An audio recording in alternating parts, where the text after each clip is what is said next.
Hi, welcome back, or welcome if you're new. It's Sunshine Lorena, and today I'm taking you through my January wrap-up.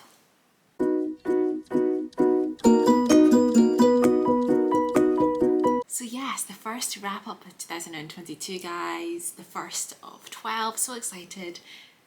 I've had a pretty good start to the reading year, and I'm going to take you through all the books I read. I want to make a slight change to my wrap-ups this year, so I've been using Storygraph for a year now. And if you use Storygraph, you'll know that you get a lot of stats kind of built into like the app. So I want to do a little stats section, and I will timestamp it so you can skip ahead if you want to and just get to the books. But I want to do a very quick brief overview of some stats and then get into the books I actually read, guys. So in January I read 10 books. Apparently the majority of those were dark, then mysterious, then tense, then adventurous, emotional and challenging. So that was the books that are coming up in this wrap up, guys. You'll see just in a moment. In terms of pace, I was pretty much even throughout, 38% fast, 38% slow and 25% medium, so I feel like that's quite a balanced kind of range of pace. In terms of page number, I feel like this is looking a lot better because last year, you know, I feel like I didn't read that many that were like that big books, you know. So we have less than 300 to 43%, 300 to 499 pages, 43%, and then 500 plus 14%. So I think that's pretty good. My non-fiction fiction ratio is looking much better than my end of year one last year. We're not going to speak about it, guys, but 10% non-fiction and 90% fiction. I am wanting to read a lot more non-fiction this year, because like I said, last year's stats, the percentage was awful, guys, awful. Then in terms of genres, the most read genre was thriller, and then horror, then mystery. It was Winterween at the start of the month, guys, so that is a large part of why those genres are in my top, but thriller always is my favourite. And then we have some fantasy, crime, classics, and it goes on, guys. They're very small, and I think with Storygraph I find that sometimes a book crosses genres and it counts them on both as well. So the numbers aren't 100% accurate on there, but that's fine. Format.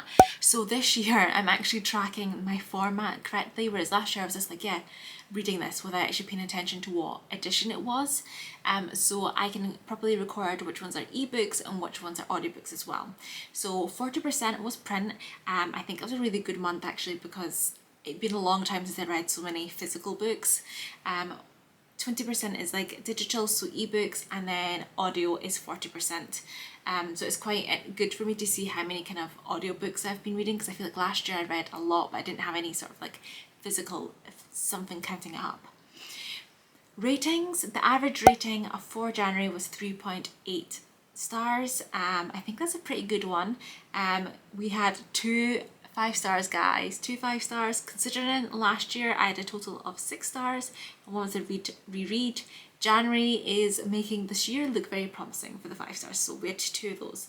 We then had 4 stars, we had 1 3.5, 2 3 stars, and 1 2.5, and I'll go through each of those individually. And so guys, just before I get into the books, as part of my reading goals, if you watched the video you would have seen that I'm doing like a books to pounds. It's through the Discord chat that is run by Barb's on YouTube. She's a Discord chat. One of the channels there's this books to pounds, so there's people who they've set like, okay, if for every book I read, I'm going to pay myself money, and then I'm going to go and do like a shopping spree and buy lots of books. I have done it slightly different in the sense that I'm only going to pay myself for the books that I've read from my physical TBR and from my Kindle TBR. If I borrow them from the library, from Scribd, anything like that, then yeah, I'm not counting them. It has to be ones that I actually already own to reduce the TBR, guys, okay? We want to reduce the TBR this year, guys. We want to reduce the TBR. That is the plan. So in every video I'm going to tell you which ones I physically read from my shelves, and then which ones were like Kindle books that I owned. So this month, guys, and I'm doing £1 per book just so you know, this month I read 5 from between my physical and Kindle TBR. I read 5, so I have £5 in the bank, in the jar. I have not decided what I'm doing actually money wise, where I'm putting it, but I have £5, guys, now to spend on books, which, you know, if we're just getting like a little paperback, that would be one, but we're going charity book shopping, guys, as you know on this channel. I love a good charity book, book buy, and yes, I have money, but I do want to unhaul before I go buying books because I really just don't have the space, guys. You know, so I'm gonna have to unhaul first. And yeah, so let's just get into it. Like I said, January, it was the start of January, started off with the winter ween. Absolutely love winter ween, summer ween, camping ween, I love it all. To read those thrillers, horrors, mystery, suspenseful, dark books. I just love that week, love it. So I kicked it off with, the first book I finished was The Tent by Keelan Patrick Burke. I gave this 3 stars. It's a horror novella. I've read a couple of his other horror novellas, the ones that he's most famous for, which is Blanky and Sour Candy. You always hear people speaking about it, but he does actually have a huge range of them. This was before those two, so this was the lowest rated out of all of the ones that I read by him, and I think it's because it's his earlier work. In this one, it's the perfect getaway, the perfect place to hide. Hocking Hills, Ohio is an oasis for campers, hikers, nature enthusiasts, and those who want to just get away and lose themselves in the wild. And as long as you follow your guide's advice and stay within the permitted areas, you can expect to survive the night. Because deep within the dark woods, something insidious waits, something few have ever seen, something ancient, unknowable, and insatiable. If you go down to these woods today, you won't live to see the sunrise. I did enjoy this one. I enjoyed the build up. I just felt like there could have been a bit more. Just like I said, I think because it's this earlier horror novella, whereas the other ones were, once his career was going a bit more and they were a bit more developed. I still think it's a really good kind of creepy story, and it would have been much better as like a summer one to read, because like The Tent, camping vibes, guys, is more of a summer one. Then on audiobook, I read I'm Thinking of Ending Things by Ian Reid, and this is like horror, thriller, literary suspense. I've heard it being described many different genres, and I have yet to watch the film, and I said when I did in my vlog that I was going to be watching the film of this, and I've yet to watch it because I'm really super intrigued. So this one was just an audiobook, and I really enjoyed it. I think it was a good audiobook as well. So this one is a couple, and you're following them on this car ride to his family. She's going to meet his parents. So the majority of it takes place in the car, and you're going between the present and the past, and with her you're looking back at the relationship because she's thinking of ending things with him. So you're getting like a sense of what she's thinking, this back and forward, how the relationship's been, and then you obviously get the part where they meet the parents, and then the bit that happens afterwards. But the majority, I think, is that first part of the car ride. I don't want to say too much on this one because I feel like you just need to know as little as possible. And it was so interesting. The ending, guys, like there's some twists in there, and I'm still trying to work it all out, which is why I want to watch the film. And like I said, I can't say, I don't want to say too much because I will ruin it for you if I say anything else. But I gave this one a 4 stars. Then the next one was The Winter People by Jennifer McMahon. This again is like a horror book. First time I heard about it was when Gabby read it, and she really enjoyed it. There is like historical elements to this as well, because there's 2 timelines. There's a present timeline and you have a historical timeline. So in the present one, it all takes place in West Hall, Vermont, and lots of strange things have always seem to happen this time. People disappearing, there's legends, etc., and creepy things always seem to be going on. And the most mysterious thing was Sarah Harrison Shea, who in 1908 was found dead in the field behind her house just months after the tragic death of her daughter. Now you get the timeline with Sarah, and then you get the present day with Ruthie, and she lives in the farmhouse that Sarah used to live in with her sister and her mother, and then one day her mother just disappears. So you've got this present timeline where the mother's just disappeared, Ruthie's trying to work everything out because her sister's much younger than her, and they have this past timeline, and whilst she's trying to look for her mother, she ends up coming across a diary of Sarah's. Yeah, I don't want to see too much else. There is, like I said, these 2 timelines. You go through this mystery in the present and in the past. Don't want to say much else, but I gave it a 4 star. Really enjoyed the writing in this one. The creepy atmosphere those wintry vibes, guys. It's such a great one to read in winter.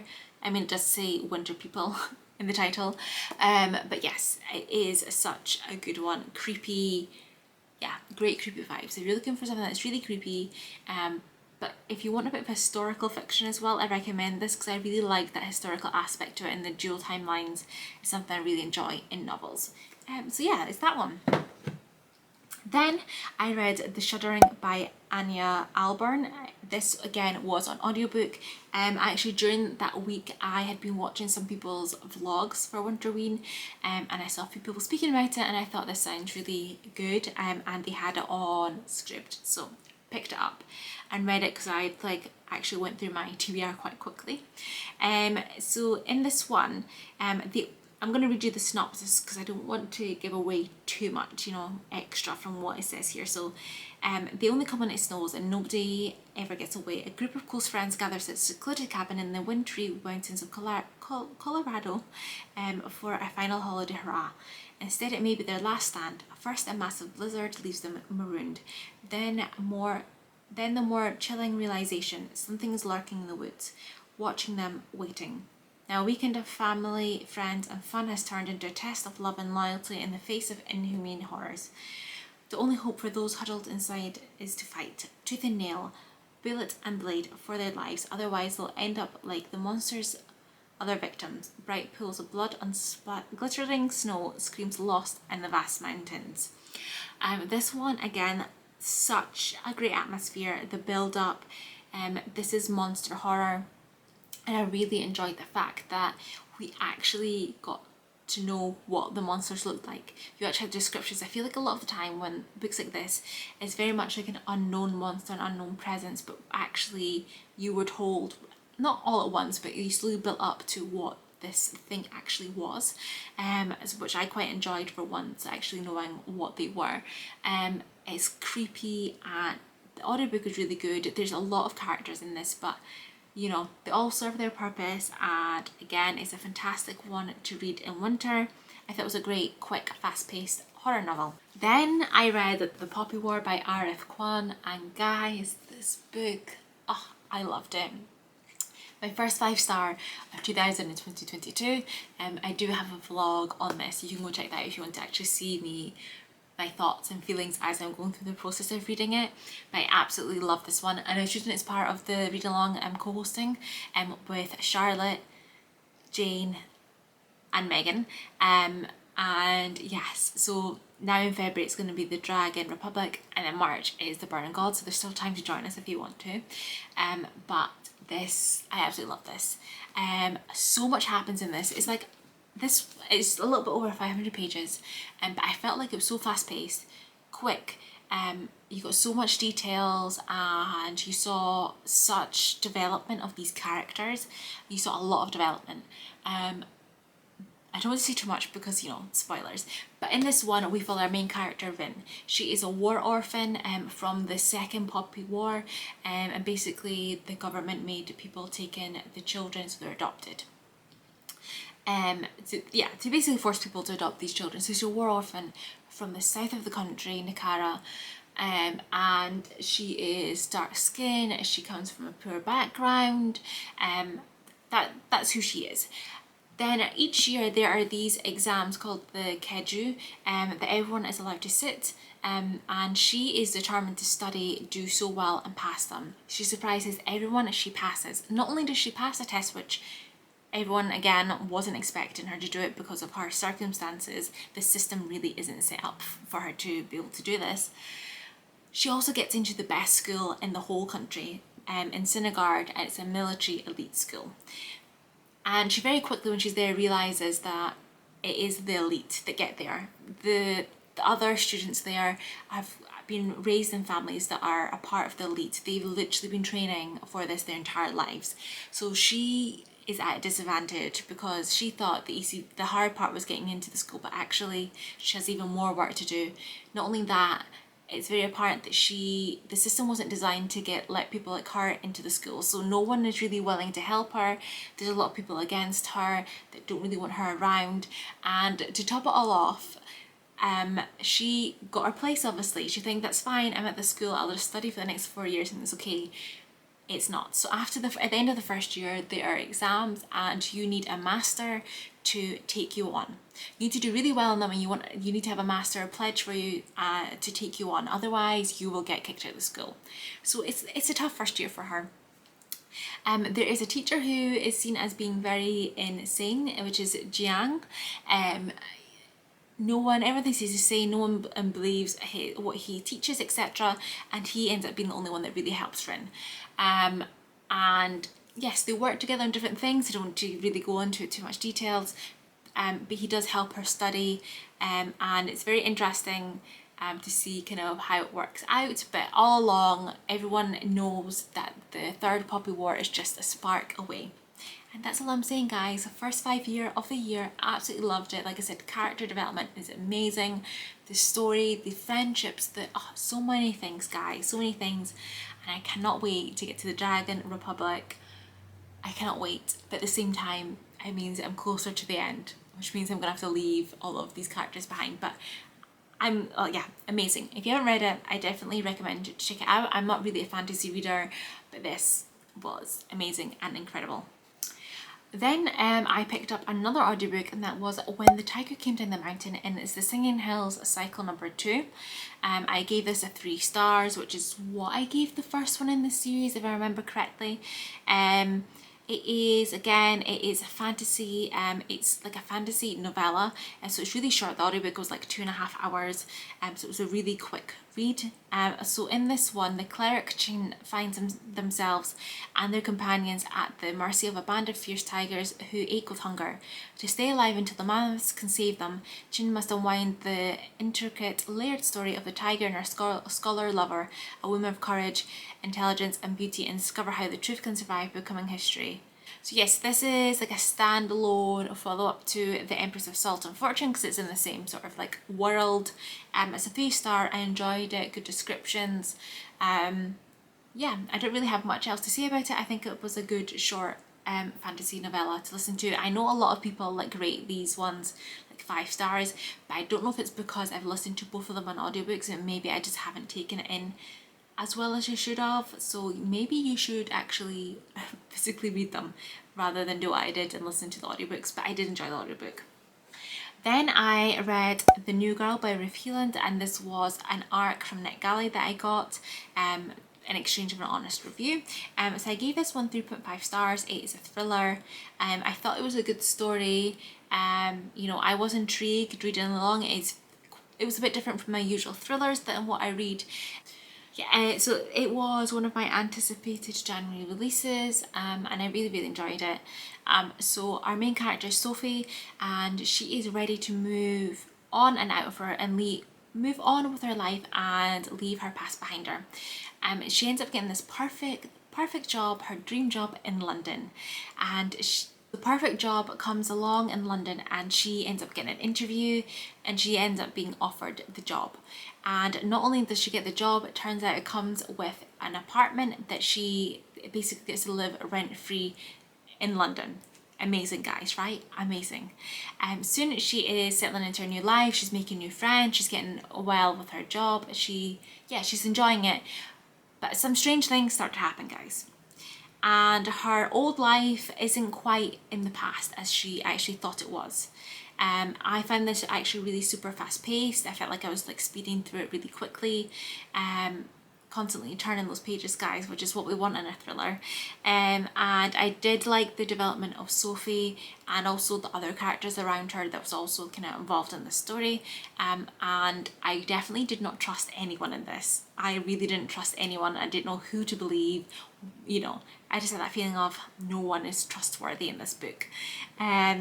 And I did end up guessing like one of the twists, but there were other twists, and I really enjoyed them. Didn't see the other ones coming apart from that one I saw.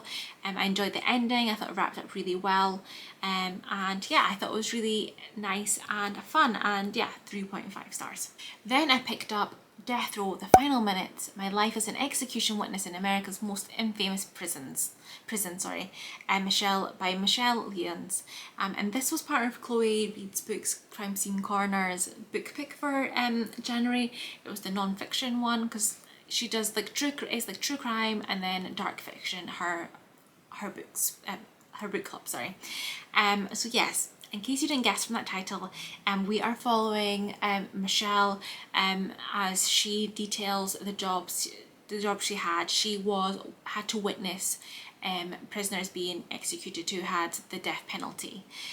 So you got little bits and pieces about prisoners' lives, and then she told you like what she saw. It was eye-opening to me to find out some of these other details, because I didn't know that much about death row, how the system works, but you're very much following everything through her life in a certain order, how she got into it, and it's done through chronological order of her life, basically. What I didn't know going into this is that there's also someone else involved in this. You get some information from Larry as well, who she worked with. But based on what the synopsis actually was, when I read it, I definitely felt like I was going to get a lot more details about specific cases, how she was impacted, how it all came together. But that's not what you get. You get like bits and pieces, just little snippets here and there, and then what she saw, but also a lot of other things as well about the system. I felt that we actually got a lot of information on Huntsville itself. And she, at one point, she did kind of go into a little bit about her like employment dispute that she had going on, which is not what I was expecting from the book. I thought it was generally going to be all like about death row, and what she actually saw, in which case it wasn't. So I gave it 2.5 because I felt like the synopsis didn't quite live up to what you actually got. But otherwise, I think it was, informative, good information, and it's something that I would potentially read more in the future of, if the right book came along. And then guys, I read my second ever Agatha Christie book, and that is Murder on the Orient Express, and it was my second 5-star of January, guys. Amazing guys. I absolutely enjoyed this. Again, it confirmed to me why she is the queen of the murder mystery, because she is just so good, isn't she? I know this is one of our more famous ones, obviously, but so good. So the Orient Express is a train, in case you didn't know, and ends up being stopped in its tracks due to a snowdrift, and they are stranded. What happens then during the night is one of the passengers is murdered, and they discover this in the morning. There are 12 suspects who obviously have to be on it. Somebody has to be on the train, the murderer has to be on the train, because the train is stopped and there's no way that it could have happened otherwise. So there's 12 suspects, and they're not going to be able to get to the police anytime soon because they have been stuck in the snowdrift. So in this we follow Detective Hercule Poirot, which I can never say his name, guys, sorry. Totally probably butchered that, but he is the detective. He is on the train and he gets enlisted to help solve this murder mystery and work out who the killer is. And can I just say, this is the first Detective Hercule Poirot one that I'd read, and him as a character, I absolutely love him as a character. He is funny, he's just such a good detective, guys. I think part of the reason why I love this is that he was such a good detective, the way he went about it. I also like the fact that we saw each of the individual suspects on their own. The ending didn't see coming, guys. I hadn't worked it out, and like I said, Agatha Christie is really good at murder mysteries in general, and then again, she's so good with these like locked murder, like locked room, the murder mysteries. Like, how did it happen? Like, how did they manage to do it? But you will find out at the end. But I never worked it out, and I absolutely loved it. Like I said, it's my second 5-star of the year, and I definitely want to pick up more Agatha Christie's. If you have any recommendations of which ones I should pick up next, let me know. I've only ever read And There Were None and then this one, so please let me know. What's your favourite ones if you've read them? Because they're amazing, absolutely amazing. And then my last and final book of January was 7 Minutes Later by Bonnie Kistler, and this is an arc that I got from NetGalley to an exchange and honest review, guys. This one is coming out on the 15th of February, so it's not out yet, but it's a coming, guys, it's coming. So if you want to read it. I do recommend it. I gave it 4 stars. So in this one, 2 women walk into a lift. Only one walks out alive. Was it murder or was it suicide? What follows is like this roller coaster ride of a mystery of why and how, and it kept me turning, guys. It kept me turning the pages. The great thing I think about this book is that it's not so much the who, because, you know, there was 2 women in a lift. So it's not much about the who, but it's the how, the why, the other mystery that's going on that unravels in this. I don't see too much. It is, yes, I thought it was really good, well written. It is a legal thriller, which I never really picked them up, but I really enjoyed this one. So I might look into reading some other legal thrillers.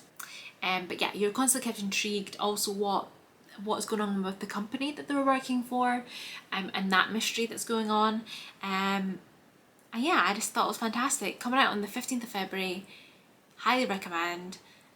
Check it out. It's a great legal thriller, and yeah, it's not super fast paced like other thrillers, but you are kept intrigued, like I said, to find out the why and the how, like what's going on and what happened in that lift, guys. What happened? Was it murder or was it suicide? And yes, that's it. That was all the books that I read in January, so 10 books. So we are ahead on the reading goal of the year. Yay. I'm not achieving the other goals that I set, but you know, as long as we achieve one, guys, that's what we're looking for, aren't we? Because I didn't read any of the classics that I said I was going to read in those 10 classics I want to read in 2022. Haven't failed it yet, but I haven't picked any up. Didn't pick up any of the Rory Gilmore list books, so you know, we're doing what we're doing.